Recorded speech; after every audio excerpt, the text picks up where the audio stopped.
મારા દરેક વાલા મિત્રોને જય શ્રી કૃષ્ણ. મિત્રો, આવતીકાલે જન્માષ્ટમીનો તહેવાર છે, કનૈયાનો તહેવાર છે. એ તહેવાર આપણે ખૂબ ધૂમધામથી બધા મનાવીશું. તમે પણ બધા મનાવજો. ખાસ એક ધ્યાન આપજો કે આપણે જન્માષ્ટમીનું વ્રત કરવું જોઈએ, કારણ કે ભગવાન કૃષ્ણ, રામ અવતાર, આવા બધા જે નવા જે તહેવારો આવે, સારા તહેવારો આવે, આપણે રોજ ઉપવાસ ન કરીએ તો કંઈ વાંધો નહીં, પણ આવા સારા દિવસોએ કરવું જોઈએ. તો ભગવાનની કૃપા આપણા પર હંમેશા બની રહે છે. તમને ઘણીવાર વિડીયોમાં કહું છું કે ભગવાનની કૃપા વગર બધું જ અધૂરું છે. આપણે ગમે જેટલા ભણીએ, મહેનત કરીએ, આપણું મગજ સારું ચાલે, પણ ભગવાનની કૃપા હોય તો જ આ બધી વસ્તુ આપણને ફળીભૂત થાય છે, નકર એના વગર થતી નથી. ભગવાન કૃષ્ણએ એ બધા રાક્ષસોનો અને ઘણા મોટા પાપીઓનો સંહાર કરવા માટે જન્મ લીધો હતો.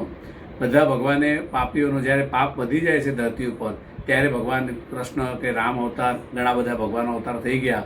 આમ 10 અવતાર છે, આમ 24 અવતાર છે ભગવાનના. એમાંનો એક કૃષ્ણ અવતાર છે. તે કૃષ્ણ ભગવાનની લીલાઓ ઘણી બધી છે. એ બધી લીલાઓ પણ આપણે સમજવા માટે છે. ભગવાન કહે છે કે નાના તમે હોય તો એવું મનમાં રાખવું નહીં જો કે હું નાનો છું, હું કંઈ નથી કરી શકતો. ભગવાને બાળપણમાં એટલી બધી લીલાઓ કરી હતી, યુવાનીમાં પણ એટલી બધી લીલાઓ કરી, એટલા બધા રાક્ષસોને માર્યા. એ બધા રાક્ષસોનો સંહાર કર્યો ભગવાને, એ આપણાના શીખવા માટે, આપણાને જાણવા માટે. ભગવાન કહે છે કે સારી બુદ્ધિ રાખો, સારા વિચાર રાખો, સારું જ્ઞાન રાખો, તો તમારી આ બુદ્ધિની અંદર જે ખરાબ બુદ્ધિ છે એ રાક્ષસી બુદ્ધિ જેને આપણે કહેવાય, ખરાબ વિચારો એ રાક્ષસી વિચાર છે. તો આવા વિચારો આપણે દૂર કરી અને સારા વિચારો રાખીએ અને ભગવાન કૃષ્ણ જેવા એને ગુરુ બનાવવા જોઈએ. આમ આપણા ગુરુ માતા પિતા હોય છે.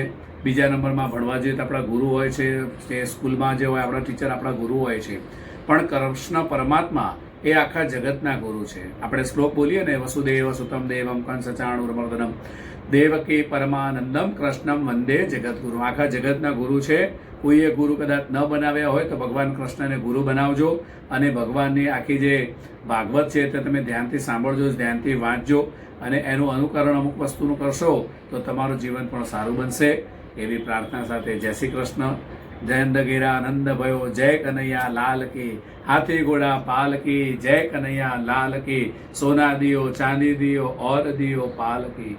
આ મિત્રો, વહેલો વિડીયો સારો લાગે તો સબસ્ક્રાઈબ કરજો, શેર કરજો, કોમેન્ટ કરજો અને લાઈક કરજો અને આગળ મોકલતા રહેજો. જય શ્રી કૃષ્ણ. રાધે રાધે.